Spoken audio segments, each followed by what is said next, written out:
May mga binahayan dito din pala, binahayan na ng daga. Patay, wala na yung wire. Hindi naman pala eh. Dagang bukid. Ayan o. Dagang bukid o. So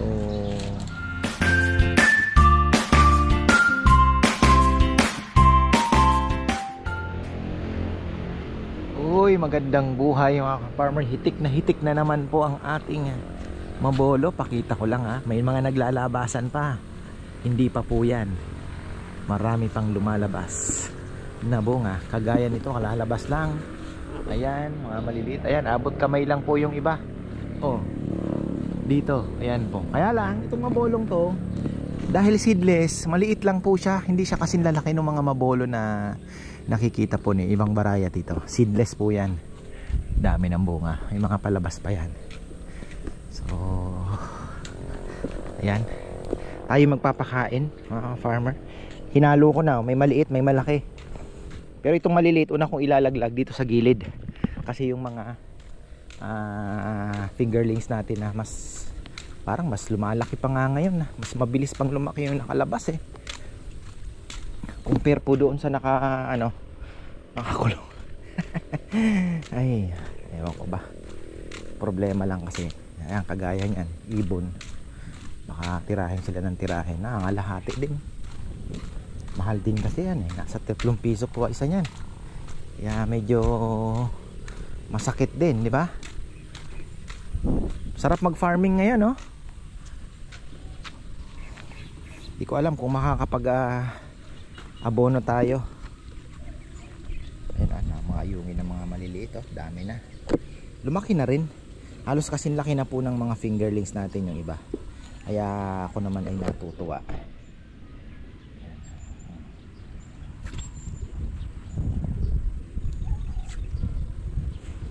Tignan yung mga maliliit. Bala kong operation tadpole tayo, no? Hinaan dito sa gilid. Scoop pa. Ako.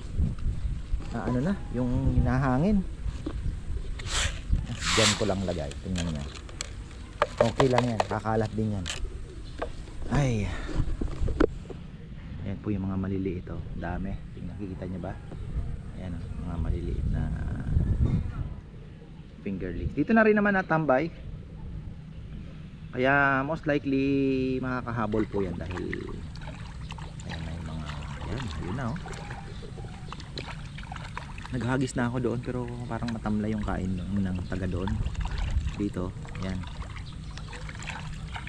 Maganda ang kain nila.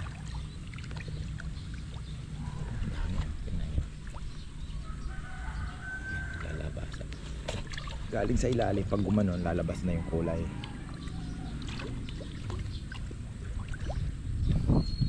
Kahapon pinakita ko po sa inyo, hindi ako makapaniwala. Sabi ko, ang akala ko ay kaunti lang sila. Marami pala ang hindi nakakarating doon para kumain.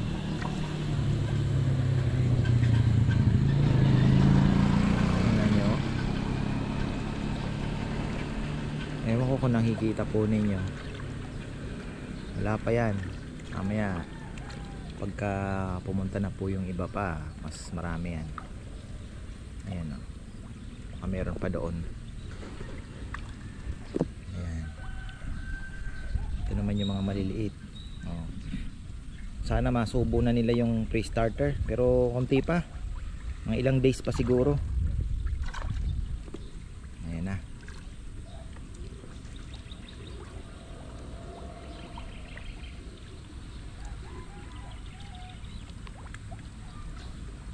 Try na ako mamingwit eh, layang walang dumadawi. Ayan ang mga galing sa ilalim.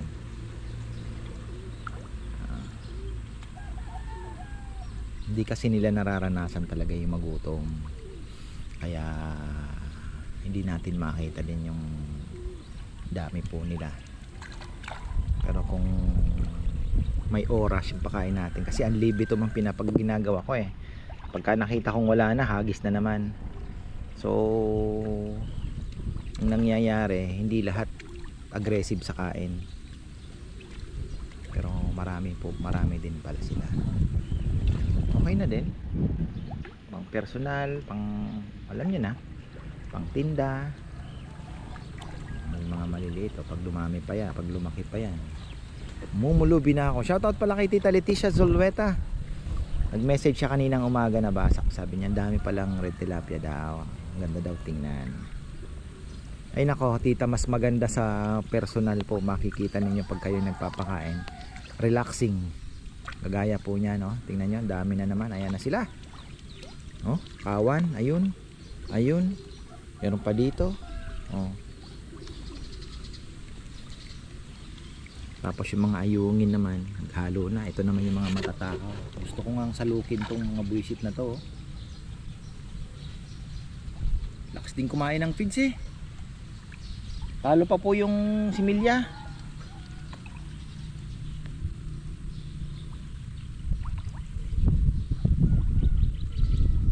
Alam ko na, init kaya namin.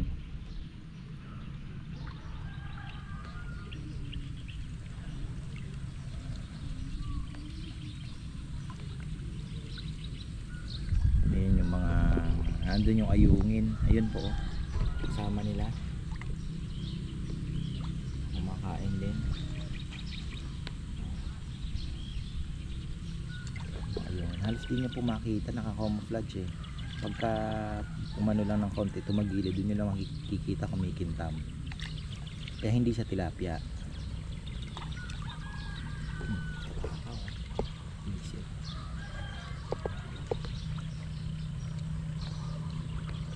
Mas aggressive pa to sa tilapia sa kainan eh.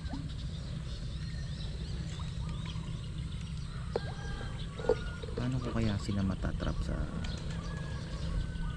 Lagyan natin ng parang salok, ano, tapos doon sila magtipon-tipon. Salukin mo. Gawin kong fertilizer to.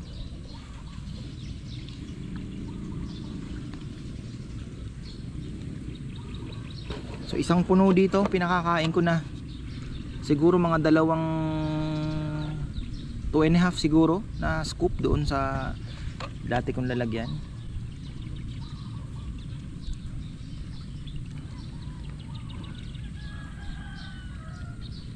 At least laging busog.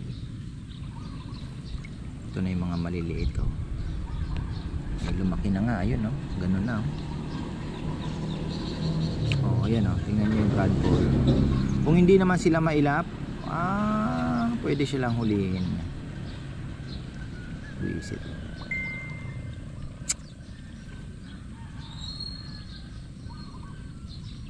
Dami. Hindi naman natin may iwasan to. Yun ang problema. Hindi natin may iwasan. Season yata ngayon talaga. Ayun no, dami.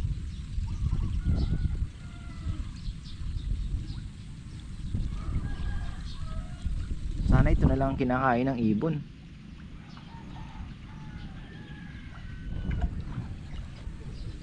Kita natin ulit mga tilapia natin. Ayun o. Kasi mga ayungin pa, hindi lang natin nakikita. Ang dami din po. Ang dami din ng mga ayungin. Ayun, mga ayungin na ando sa gitna kumakain o.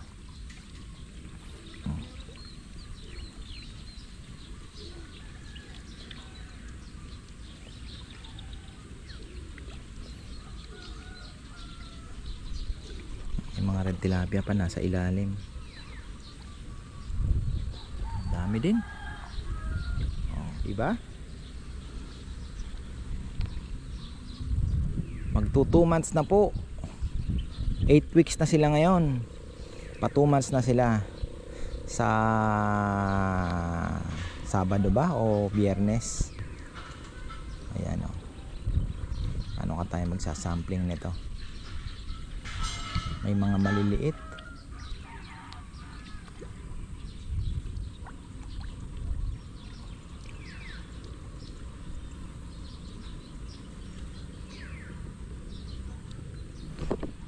Yan o. Ayan o. Maiba tayo. Nginat-ngat na yung video okay ni Papayam. Di kasi daw kumakanta si Papayam eh. May mga binahayan. Dito din pala binahayan na ng daga. Patay. Wala na yung wire. Hindi naman pala eh. Hindi naman ginalaw yung wire. Putol na kayo. Ha? Putol na. Ah, oo. Pati yung sa ano, Oo. sa TV. Mga jack lang naman yan eh na. Ay, hindi pa. Pare, may putol na lang. Wire? Oo. Putol na lang. Naku po. Kailangan talaga. Yan ang problema nung nawala po yung pusa. Pero napatay nila yung dalawa. Kaya sabi ko kanina, hindi lang po isa ang daga. Kasi kahapon nakapaglason ako. Ayan oh. Dagang bukid. Ayan oh. Dagang bukid oh. So babae, lalaki. Anong wawa ito? Perwisyo ito. Sabi daw ni Tito Jomar, kinakain yan. Kinakain to. Tito Kongkong kinakain yan. Huh? Kinakain yan. Sabado. Hawak mo, hawak. Hawak mo yung Hawak mo buntot. Hawak ganun oh. Hawak mo buntot. Buti pa ito, hindi takot. Ikaw takot ka. Hawak mo, bitbit mo, bitbit. Yan oh, bitbit. Nay, catch rat! Yay! Hugas ka ng kamay.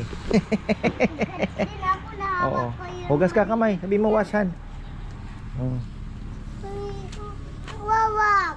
Oo. Hawak. Mas matapang talaga itong aking isang anak kaysa kay Rowan ah. Walang sinabi si Rowan ah. Kasi may feeds po kami. Yan ang problema. Saan ko naman ilalagay? Si Bob sabi ko dalhin na lang dito yung isang pusa ni Bebe doon. Pwede naman yun. Wala nang daga dyan ano? Tingin mo.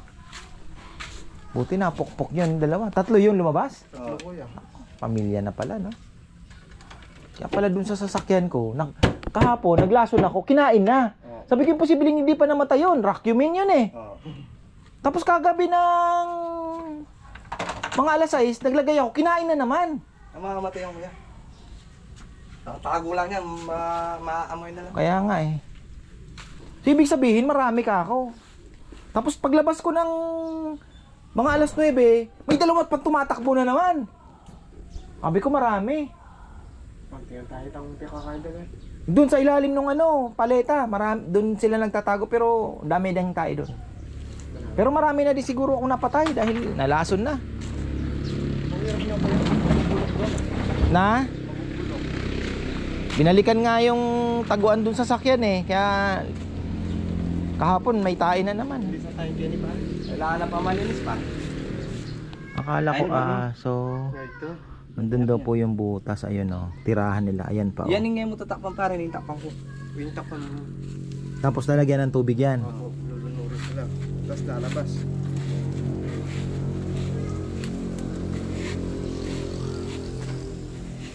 Dapat pala nag-alaga tayo ng cobra dito, no? Bubus siya rin. Parang malambo yun eh. Pupunta kayo tayo, puto yan. Diyan nagtago yun. Visit ng mga daga. Ano pa par? Dami. Aray na. Butas. Simpa. Ano, double na, bubot. Dapat isang butas lang. Galing nila kuya, tinatakpan yung butas nila ng dahon. Ah, para kunyari, ano na eh. Siyempre, instinct yan eh. Ang mga basura dito, si Nene, oh, hinahagis yung mga, pati cellphone, hinahagis dito sa bintana. Isang araw, hanap ako ng hanap, kung di ko pinaring, naandyan na lang. Basahan. Hinahagis niya na, oh.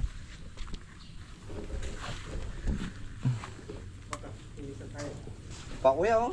Butas pa. Para daw lang baleda kayo na. Tabla. Tulungan ka niya, Ken. Aro?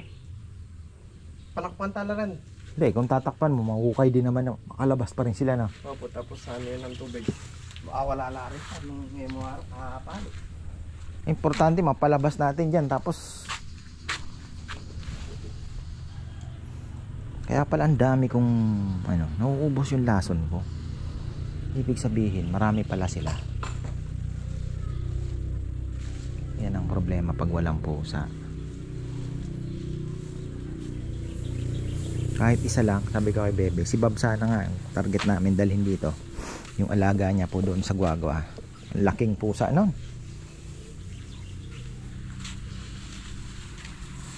Dapat may pamalo ka na.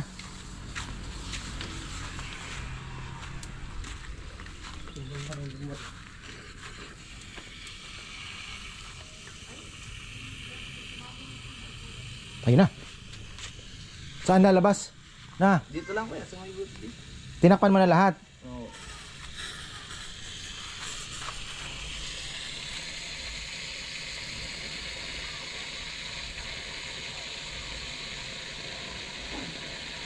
Sigurado dyan pumasok yun, ano? Oo. Yung tumakbo, no? Tsaka dito sa kabila kuya. May butas pa doon sa kabila. Baka hindi connected yan. Palagay ko hindi connected. Maraming sila dyan kuya. Baka may anak pa, no?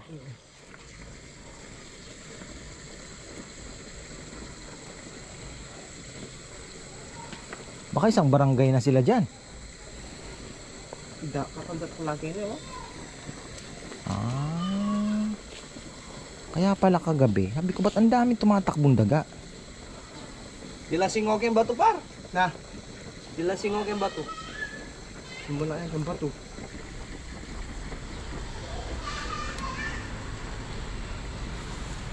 Puro tae. Kaya ano. Awa. Koral na lamang par, malalam yata Oo, ha. ano. May butas din yata yun eh. Na par. Na. Salalam na yata, ali yung makaka mo.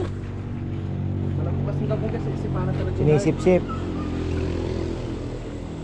Pero tingnan mo ka rin. Wala, hindi na pupuno.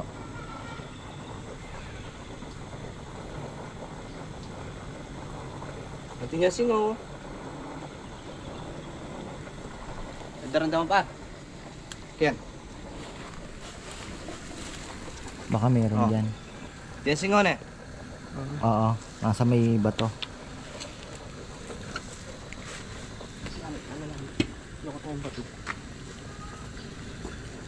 Tinirahan nila talaga yan. Mabigat yung bato na yan.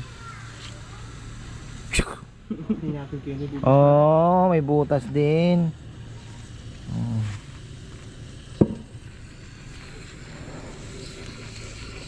No?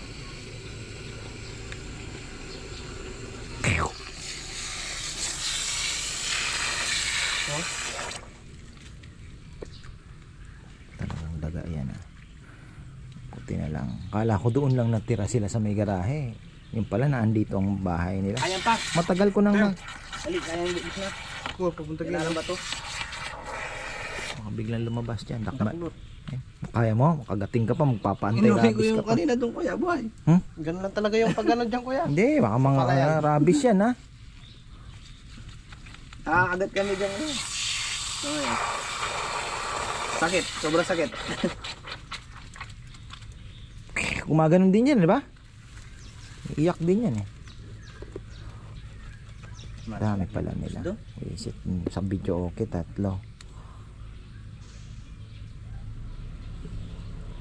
Balong ng pula yan doon eh. Siyempre naman. Butada. Balaret ang tayo. Yung ibon nga, alam yung pugad niya eh. Oo. Ganun din yan. Wala. Baka wala na.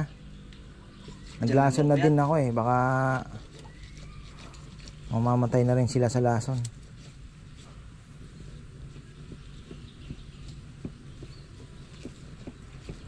Sana kung may mga anak pa, mamatay na rin na.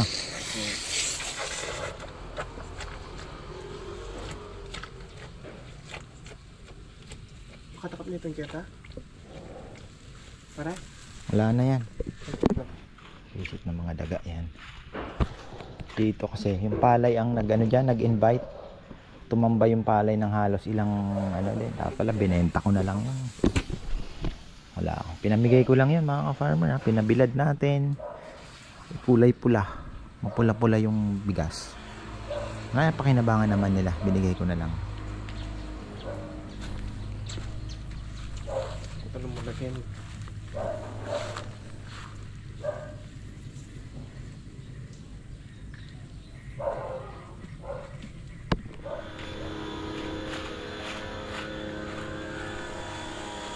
Ayan, malinis na yung ating garahe. At yun lang mga ka-farmer, hindi pa po natin napapatay lahat ng daga, pero tuloy pa rin tayong maglalason siguro. Ayan o, lalason pa rin tayo. At yan ang ating dubya. Pero kahagabi naglagay po ako ng lason, hindi na ginalaw, wala na. Ayan o, kaya hopefully sana ay maubos na. Dalawa na patay nila, plus yung mga kumain na ilang araw na pong kumain din eh. 2 araw na kumain po ng mga lason natin, eh sigurado patay na yun. Matindi yan eh, aso nga na patay eh. So pangdaga talaga siya. So ayan, pakain na muna tayo ng ating red tilapia. Doon ako sa malayo, pero isang tabo naman eh solved na. Yes.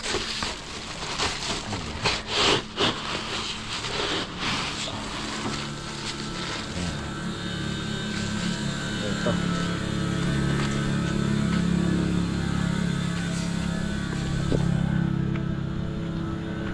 Dito wala nang gaanong nakain tuloy. Halos parang naandun na sila sa gitna. Pero meron naman ako kanina nung naghahagis ako, nawala sila. Ayan o, naghahagis ako, nawala sila. Ayaw. Ganito lang ang panahon. Sayang nga walang pasok ano. Yung mga bata kawawa naman. Wala nang matututunan. Lagi na lang walang pasok. Ay, ano to? Inaantay akong baboy kasi yung ano ni Tatay Feli. Inaantay tayong baboy. Ayun na yata. Hagis muna tayo.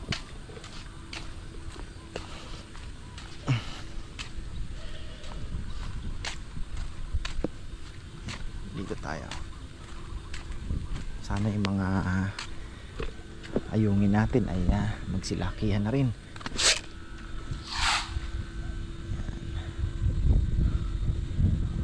Yan. Sa gitna.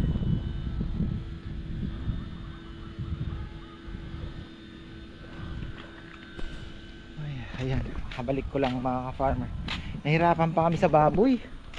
Ay, isang baboy lang galing kay Tatay Feli. Pinahirapan pa ako. Kami pala. Nahirapan kami.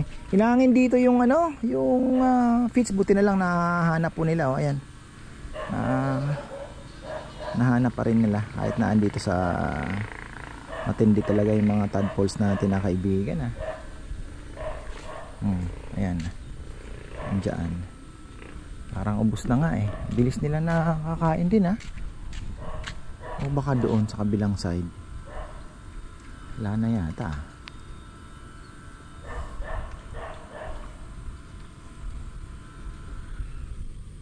Parang ang sarap pulihin ng mga tadpole na to.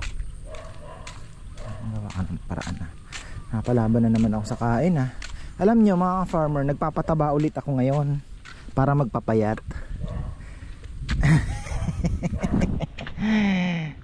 Papataba po ulit ako para magpapayat na naman. So ganun lang ang ikot ng buhay. Ubus na. Hindi ko na dinatnan dahil busy tayo sa paghuli ng baboy. Tinataboy lang pala namin, hindi naman hinuli.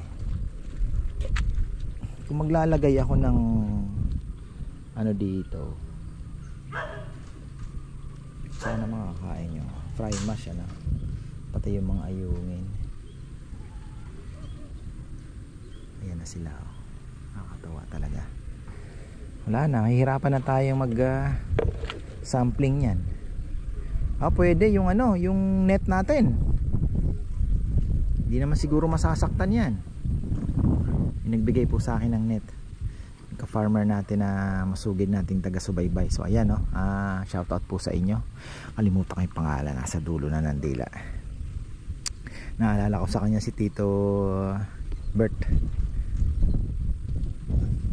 Yan ang dami, oh. Ayan naman. So hindi po yan yung kita nyo naman, ano, hindi yan ganyan karami yung pinakakain natin doon sa dulo. Ayun pa, oh, dami, ayun pa, ayun pa. So talagang dito talaga sila kumpulan. Maganda na rin. Pakainin ulit natin, ha. Kulang na yung isang tabo. Ang bilis. Ay. Ito muna yan. Ay. Eto. Sa gitna. Lakas ng hangin, eh. Hangin. Yung hangin po ay pinapadpad doon sa sulok. Sana yung ayungin kumain. Marami pa nahulog yan. Problema sa tate, hindi po siya talaga yung marami ang nahuhulog. Yung ibang mga nag-iisda ayaw ng ganyan. Sabihin nila na sinking kanya. Nagsisink, ayaw po nila ng ganun. So tayo naman, ito. Oh, yan ang kuhanin nyo. Yan, o, di ba? Yan, o, tingnan nyo, o. Sige, huwag nyo munang hayaan maunahan kayo ng mga palaka.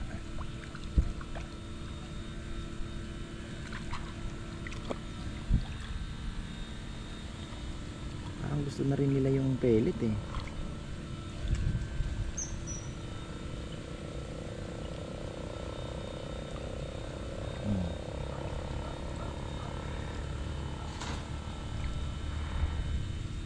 Wala yung mga ayungin, mamasyal na rin.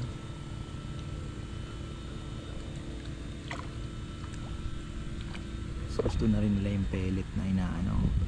Pero okay lang yan, nakakakuha din po yan kasi lumalambot naman po yung pellet, eh. Kumbaga yung nakukuha nila yung malambot na part. Pero syempre iba pa rin yung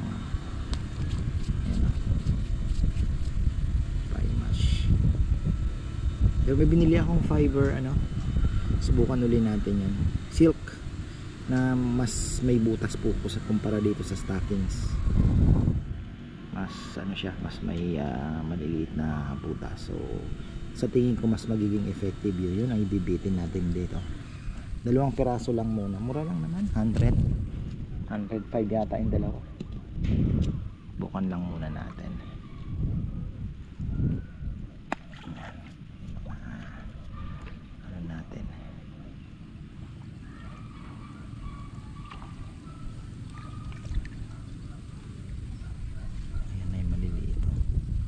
So kung ganyan sila nakakakain po ng pagkain ng isda, hindi yan may pag-iiwanan. Makakahabol na po yung laki niyan. Lalaki na yan. Masanay na sila dito. Huwag na silang lalayo. Kumbaga lagi nakakakain. Sayang pong fry mash na binili natin. Actually, bagay. Pang fry lang talaga siya, yung maliliit pa siguro. Kasi meron pang mas maliit kaysa doon sa pre-starter na yung pinapakain ko, yung P1 nga yung sinasabi ko po sa inyo. Baka yun na yung pakain dito. Mas maliliit yun. Meron doon, eh. Ayan na yung naamoy na ng mga lintik na parating na sila. Ay nako, so ayan mga ka-farmer, sana nahuli na, sana mamatay na po yung mga daga, at natakot ako sa sasakyan. Syempre ngat-ngatin yung gastos na naman yan, mahirap yung wiring, eh. So sana wala naman pong nginat-ngat at wala namang mangat-ngat. Ginagawa natin ng paraan para peke yung ini-spray na sinasabi nilang rat away, wala yon, peke, tinawanan lang. Baka yung pangrat na maliliit pwede siya, pero yung dagang bukid hindi siya natatakot. Dagang bukid hindi kayang itaboy. Baka depende po sa daga. Di naman sa naninira tayo. Kaya lang yung daga po kasi namin dito is dagang bukid, ano? Baka hindi kaya. Parang ano lang yan. Yung mga aso sa ibang bansa, yung shabu hindi kayang hindi naaamoy. Yung mga kwento tayo sa barko na ano nga, yung ganun. Ayoko na pong elaborate, baka mapahamak pang aking buhay. Basta yun, sa ibang bansa hindi naamoy ng aso. So ayan, marami pong salamat at magandang buhay.